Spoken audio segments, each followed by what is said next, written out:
Well, listen, the reason for killing the girl, it was either once you've taken someone, you're either going to kill them or you're going to get caught. It's as simple as that. That was the voice of Gary Hilton, a 61-year-old drifter who lived out of his van in America's national forests, specifically Appalachian National Forest. Between 2007 and 2008, he murdered at least 4 people across these states, all of them hikers who made the mistake of crossing his path. Gary has been talked about in many different videos. I even mentioned him in a video that I made last year. But one of the things that isn't often mentioned is that he recorded himself. He basically vlogged the planning and the aftermath. Life has been sweet. We got to document it. Look, I'm taking a picture of what I'm come for immortality right here. He recorded his own voice narrating his crimes like he was documenting them for some kind of posterity. When the police searched his van, they found a camera and memory sticks filled with footage he thought no one would ever see. And what they found would help put him on death row.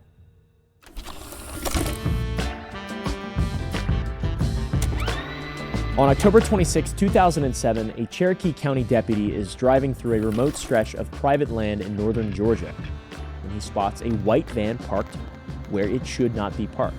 He pulls up, gets out, and approaches the vehicle. What you doing out here? Well, you're the fourth person that's come along. Am I? And asked me that. I guess they called you, didn't they? Yes, they did. Yeah, I was going up I-20. I've got maps of the area. The man is friendly and cooperative towards the officer. He says his name is Gary and he's just passing through and he didn't realize that he was on private property. So, I just wanted a place to camp because I'm on my way to Cut. I'm leaving. As a matter of fact, I'm getting my maps together. It was an unremarkable standard interaction. Hey, I love you. Mr. Hilton, you take care. Be safe. Except 5 days earlier, the man in that van had murdered an elderly couple on a hiking trail 80 miles north. Their bodies hadn't been found yet, and he was still hunting. We begin tonight with continuing coverage on that big break in the North Carolina missing hikers case. Today, investigators confirmed the remains found near Franklin, North Carolina on Saturday are those of John Bryant. His wife Irene's body was found November 9th, about 2 hours away in the Pisgah National Forest. This man's name was Gary Hilton, or Gary Michael Hilton. He was born in 1946 in Atlanta, Georgia. And by all accounts, he was intelligent. People who knew him said he was genius level, though he never really did much with it. He is an insane man. A lot of people conflate eccentricity with genius. Doesn't mean you're genius when you're just crazy, to be honest. He enlisted in the Army at 18 years old, became a paratrooper, and even trained on tactical nuclear weapon systems, which is very interesting. But by the age of 21, he had what the Army documented as a complete schizophrenic breakdown. He had auditory hallucinations and paranoid episodes. And as a result of this breakdown, they gave him an honorable discharge instead of a psychiatric one and sent him on his way. For the next 4 decades, Gary drifted. He lived out of a white Chevy Astro van, bouncing between odd jobs and national forests, never settling anywhere for too long. His only constant companion was his dog, a red golden retriever named Dandy. Dandy was a tool for Gary, a tool to build trust among people, because everybody loves red golden retrievers. They are absolutely adorable. You see, Hilton figured out quite early that people trust a man with a dog. A 60-year-old stranger approaching you on a hiking trail might put you on guard, but a 60-year-old with a friendly golden retriever bounding up to say hello is just another hiker. They have that little funny butt wave. They're really adorable dogs. Dogs meet, owners chat, guards come down. That is how Gary got close to people. People who knew him said he'd been fascinated with guns, death, and violence since childhood. From a little child, I was always fascinated with death and destruction and guns and war. And he did not call what he did killing, he called it hunting. He said, I started hunting in September, and he approached his murders as if it were a job. When you're going out to kill somebody, if you're seen by a single other person on the trail, then that day's screwed. So his approach is not an approach of rage or vindication or revenge. It's not impulse, it's calculation. He had a bizarre cold logic about what he did. He said, quote, it was either once you've taken someone, you're either going to kill them or you're going to get caught. In his mind, murder wasn't a choice, it was just the mathematical result to the decision that he had made. He also saw himself as superior to ordinary people. He pulled his own teeth out with pliers because, as he told his employer, he enjoyed his new look because it scared people. Those are just some examples of who Gary Hilton was. And in October 2007, he found his first victims. John and Irene Bryant had been married for 55 years. John was 80 years old and Irene was 84. They were retired and healthy and still hiking the trails that they'd loved their whole lives together. On October 21st, 2007, they drove out to the Pink Beds Loop Trail at Pisgah National Forest in North Carolina.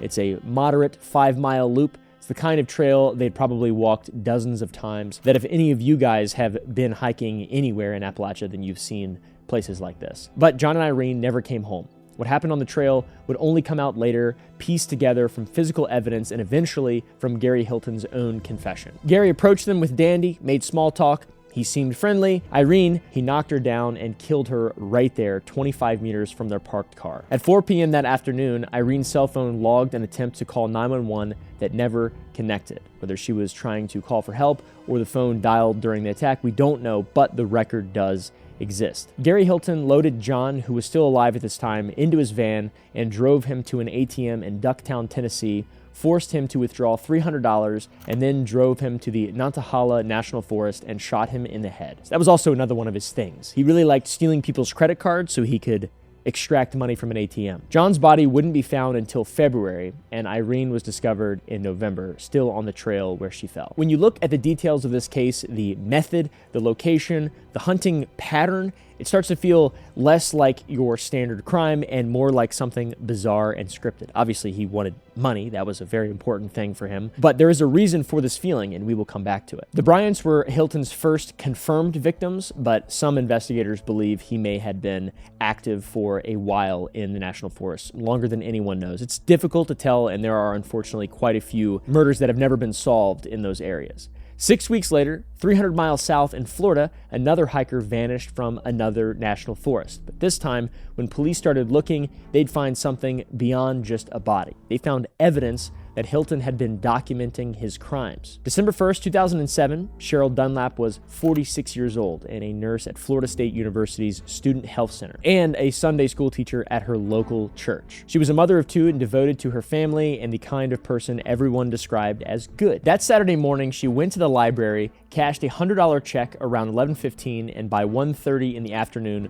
witnesses saw her sitting on a bench at Leon Sink's Geological Park in the Apalachicola National Forest reading a book in the December sun. And that was the last confirmed sighting of Cheryl Dunlap alive. When she didn't come home that night, her son went looking for her. He found her car still in the parking lot with her purse inside, her keys inside, and the driver's side rear tire had been punctured, not blown out, but punctured deliberately. So someone had disabled her vehicle while she was out on the trail, then waited for her to come back. Within 48 hours of Cheryl's disappearance, her debit card started showing activity. There were 5 withdrawals totaling over $700 from ATMs across the Florida Panhandle, and the surveillance footage from these withdrawals showed something pretty startling. It was a figure in a homemade mask with his face completely obscured, punching in the pen as if he had done it before and was an expert. Tips started coming in. Witnesses remembered seeing an older man in the Leon Sinks area that day, a thin man, maybe 60s, driving a white van with a reddish dog. One woman who'd crossed paths with him on the trail told investigators she felt uneasy around him. So Florida investigators had a missing woman and a masked figure draining the missing woman's bank account and a trail of witness descriptions that all pointed to the same person, the same fella, but they did not have a name yet. And 300 miles north in Georgia, that was about to change because Gary Hilton was about to make a mistake. He was going to take someone who would fight back. Meredith Emerson was a 24-year-old University of Georgia graduate working as a sales manager with a background in martial arts and a love for hiking that took her out to the North Georgia mountains every chance that she got. And on New Year's Day in 2008, she drove up to Blood Mountain on the Appalachian Trail with her black lab, Ella, planning a hike to start the year. She left a note for her roommate saying where she'd be, but she never came back. When her boyfriend reported her missing that night, search teams found her car still at the trailhead, and they found something else. They found items scattered along the trail that seemed to indicate there was a struggle. Water bottles, a dog leash, and an expandable police baton, the kind Hilton was known to carry. Witnesses came forward quickly. Multiple hikers remember seeing a man on the trail that day, an older man, maybe in his 60s, thin, with a friendly red dog who seemed a little too interested in Meredith. Very important calls from people who had seen Meredith on the trail January 1st, but had also seen somebody with her that seemed like was following her and trying to engage her in conversation. And then what happened would only come out months later in Hilton's own words, recorded during his interrogation with the GBI. He described approaching Meredith on the trail, using Dandy to break the ice the way he always did. They talked together, the dogs played, and then when they were alone, he produced a knife. She fought and grabbed the knife. He said, "I lost control of the knife." I lost control of both of them, both the knife and the bat. Showed her the knife, grabbed the fucking, it's a bayonet, so it's all shit anyway. All it is a spike to stick with, it's not a slasher. Grabbed the bayonet, and somehow I lost control of the bayonet, and it lost it, period, and it went down. I pulled the bat, deployed it, grabbed that. I mean, it was not my finest hour. Remember, this is a 24-year-old woman with martial arts training against a 61-year-old drifter who was living out of a van, and she was winning. The GBI agent interviewing Hilton said it clearly and plainly. Basically, that little 120-pound girl was whipping Gary Hilton's ass. You said, didn't you say, I bet that 120-pound girl almost whipped your ass? She almost whipped my ass. She damn sure did. He eventually did overpower her through sheer brutality, punching her until he broke his own hand, blackening both of her eyes, and beating her until she couldn't fight anymore. Fought, and then once I gained control of her and got her 10 to 15 feet away from the trail on that little side trail I told you about, she started fighting again. And I had to fight her again for several minutes. But she'd bought herself something, which was time. Over the next 3 days, Meredith would keep herself alive longer than Hilton ever expected. Hilton put Meredith in his van and drove her to an ATM in Blairsville, Georgia, because he needed money. That was the whole point of this, and seemingly the point of it for all the other murders. He'd hand her the card machine, she would punch in the pen, it would be declined. I had gotten a dime. I had spent money on her. I had $45 to my name, and I'd spent $30 of it driving all over North Georgia trying to work her ATM card on the bogus number she gave me. I'd lost money on that deal. He drove them to another ATM. Same thing. Canton, Gainesville, Cummings, every single time the pin did not work. Meredith was on purpose giving Gary the wrong numbers. And her strategy was pretty simple. As long as Hilton couldn't access her money, she had value to him. And the moment that he got what he wanted, she was dead, and she could sense that. So she kept him chasing ATM withdrawals and pins that did not exist, knowing that every failed transaction would leave some kind of digital footprint or record for police to find. She was building a trail of breadcrumbs across northern Georgia, hoping that someone would follow them in time. Gary even tried to rattle her unsuccessfully, saying weird shit like this. I joked about it with the girl. This is the second day or third day I'd had her, second or third day I'd had her, and she still wasn't in the paper. I said, something, no one's even missed you. And she said, well, I'd be mad if once you let me go, and I came back and my boyfriend said, have you been gone?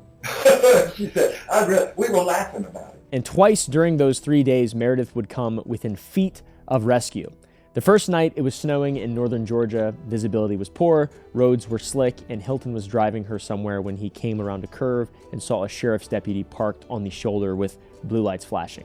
And then I came around the curve, and the car had sort of slid off the road, and there was a sheriff's deputy there, car with his blue light, and turned around and went back down just right past the sheriff's deputy again. Okay. She saw the blue light and everything, and was only loosely secured. Second time was even closer. And there was a pickup there, and as he drove by, I waved at him. It was law enforcement. Really? Yeah. Okay. It was that close. It was that close. She wasn't even secured either. By January 3rd, the search for Meredith Emerson was all over the news in Georgia. Tips were flooding the GBI hotline: an older man, a white van, a red dog. It was the same description that kept coming up over and over. Georgia, they're stepping up the search now for a missing hiker. Police say they're looking for a man in his 60s who was seen talking to her on a trail. And then a man by the name of John Tabor called. Tabor was a contractor who'd hired a man named Gary Hilton years earlier to hand out flyers for his siding business. Hilton had worked for him from 1997 to 2007, right up until the day he demanded money and threatened to kill him. He threatened to kill me if I didn't give him $10,000. He said he didn't care how I got it, but that he wanted it. Tapper saw the news coverage and saw the description of the suspect and called the GBI. Tapper gave the GBI a name. That name was Gary Michael Hilton. He actually provided us with the tag number for the van.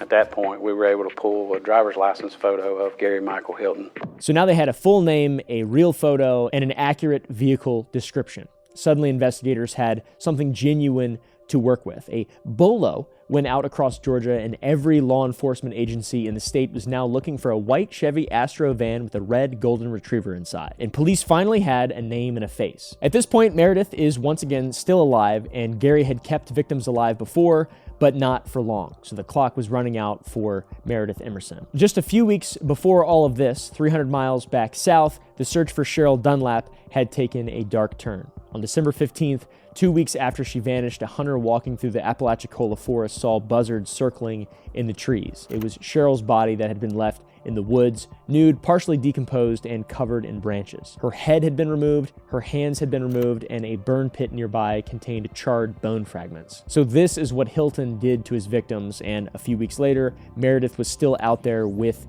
Hilton. And on January 4th, 2008, 4 days since Meredith had disappeared, that morning someone found a black lab wandering alone in a Kroger parking lot in Cumming, Georgia. It was Ella, Meredith's dog. Investigators traced the area. They found a payphone nearby that had been used to call someone asking for money, and they found a dumpster containing bloody clothes and Meredith Emerson's ID. That evening, a witness at a Chevron gas station in DeKalb County spotted a white van matching the bolo description. The witnesses of it called 911. DeKalb 911, what's the exact location? I have the person of interest in that missing woman case is at this Chevron gas station on Ashford Dunwoody. The van is here, the dog is here, the red dog, and I saw the man's face, and I've been watching the news, and I know it's him. He's making multiple trips back to his van and getting out and taking it to a dumpster. Is there somebody en route? Yes, sir. Okay, because he looks like he's finishing up. Here comes the cops. Yes. Police are there? Yes. They got him. When police arrived, Hilton went flat on the ground before they even gave commands because he knew that it was completely over. But when they asked him about Meredith Emerson, he wouldn't say. At GBI headquarters, Hilton was brought into an interrogation room and immediately laid down on the floor, claiming his back hurt too much to sit. The lead investigator, Agent Clay Bridges, obviously wasn't buying it. Clay said, "I've spoken with numerous people who say you're extremely healthy, extremely smart, almost genius level," continuing to appeal to his ego, appeal to his intelligence, and even appeals to whatever sort of humanity might be left in him. No matter what, they couldn't get anything out of Gary about Meredith. While Hilton was stonewalling investigators, forensic teams were obviously going through his van and finding different pieces of evidence. The white Chevy van was a crime scene on wheels. There was blood evidence that would later match Meredith's DNA, a seatbelt that had been cut, which was the same kind of restraint that was found with Meredith's belongings, and a bayonet blade that matched the puncture in Cheryl Dunlap's tire. But the most significant evidence was not the biological or physical, it was digital.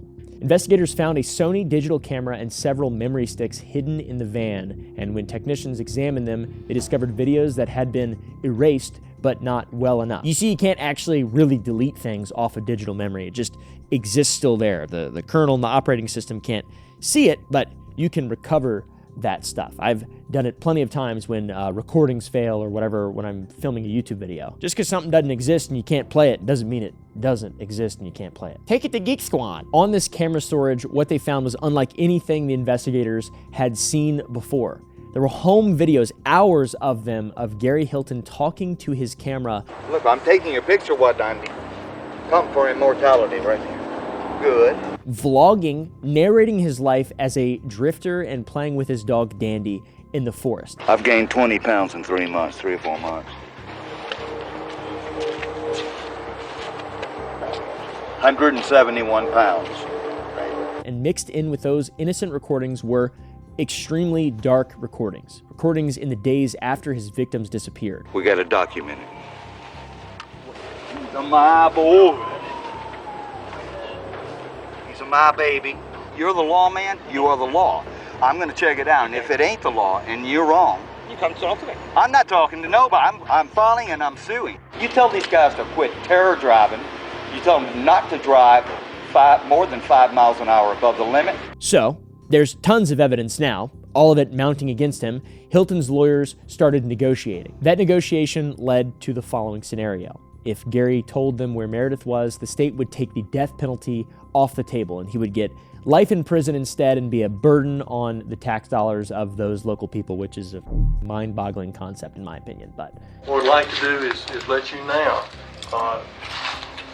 tell us where the body is and try to direct us to it the best you can. Okay, I'll be glad to. All right. there was one condition, and that condition was that Gary Hilton's dog, Dandy, who was innocent in all this, in spite of him being used as a tool, the dog had to be placed in a good home. I can't imagine adopting that dog. I wonder if you have to tell the backstory, or like, how does that work? I have no idea, because if someone gets murdered in a home, you have to tell the people who are buying it, obviously.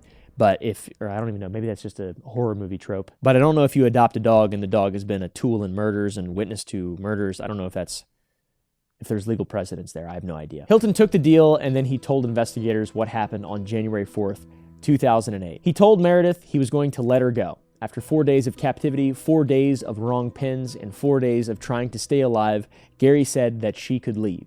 He walked her into Dawson Forest, chained her to a tree, and went back to his van. But as it was, I had to fight her twice, bring her all the way around the corner of the mountain, and then secure her to a tree, in spite of her protestations. Then he left the van and went back to her carrying a tire iron. And I walked up and made as if to unsecure the chain, struck her with the bar. What bar? It was a jack handle, just a straight jack handle, the solid iron bar. So after everything she survived, then she was lied to and finally murdered with a tire iron by this absolute disgusting psychopath, depraved lunatic. So the authorities found her body, and the autopsy showed multiple blows with a blunt instrument. There were defensive wounds on her hands where she tried to block the strikes, and she fought until she could not fight anymore. Then Hilton did to this victim what he had done to the other ones, which is remove their heads. He claimed removing someone's head was an out-of-body experience. It's unreal, he said.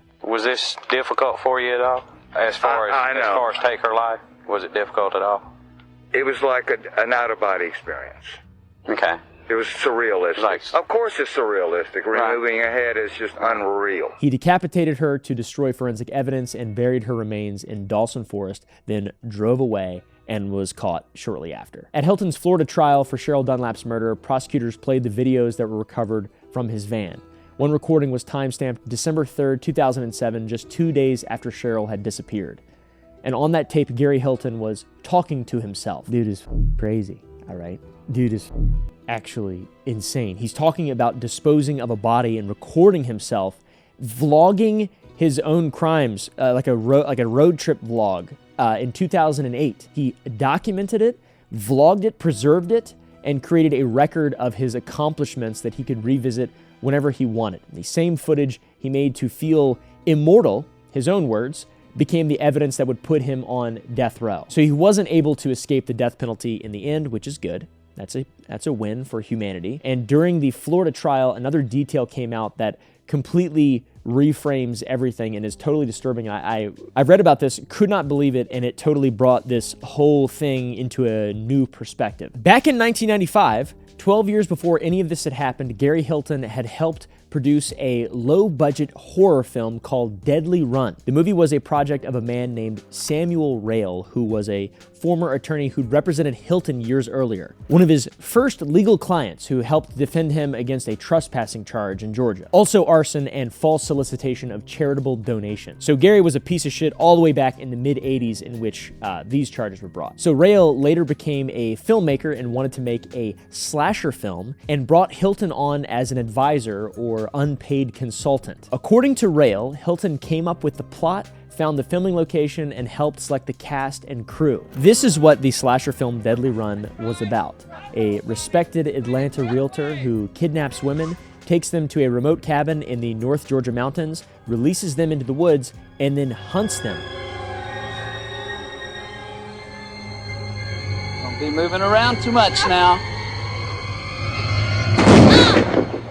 And the filming location that Hilton found was a cabin in the Chattahoochee National Forest near Cleveland, Georgia, 12 years later, Meredith Emerson's body was found just 30 miles from the cabin in which Hilton had found as a location for a slasher movie where he would hunt and kill people in the, well, he wasn't the actor in the movie, but he helped advise on a movie. How crazy is that? So after it's now known that Gary Hilton is a murderer, reporters tracked down Samuel Rail and told him what Hilton had done, and his reaction was, to me, it's almost word for word. That's what was really scary about it. So Rail had known Hilton for years, he'd worked with him, he'd trusted him enough to collaborate on a creative project. He said he was a criminal, he'd be the first to admit it, he might have been a sociopath, but he was a happy one and an animated one who, quite frankly, I never would have thought in a million years. He had criminal instincts, but he was not a violent person. I was wrong about that.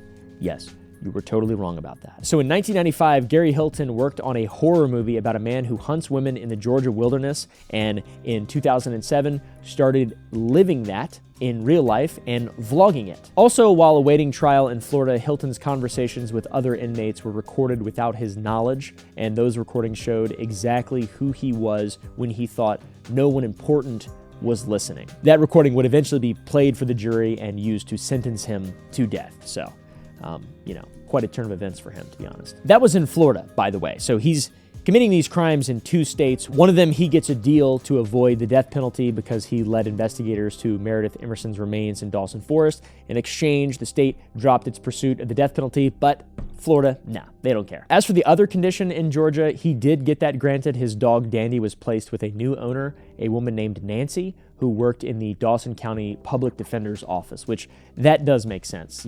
That's a strange thing. I feel this, obviously this is just terrible, but I'm not even gonna say what I feel. So on January 30th, 2008, Gary Hilton pled guilty to the murder of Meredith Emerson and was sentenced to life in prison in Georgia. A serial killer negotiated a better outcome for his dog than any of his victims ever got, but obviously Georgia was not the only state with a claim on Gary Hilton. In Florida, prosecutors charged him with the murder of Cheryl Dunlap. This time, there was no plea deal.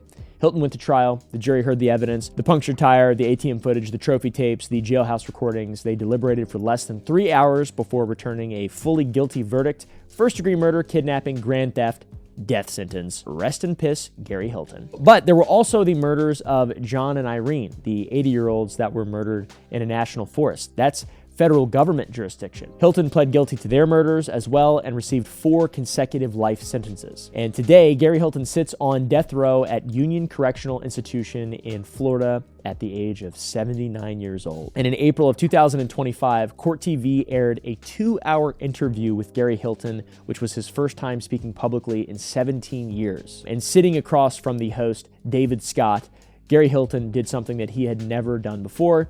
He confessed to the murder of Cheryl Dunlap on camera. But hey, I'm going to give you a news scoop. I did it. So there you have it. You did it?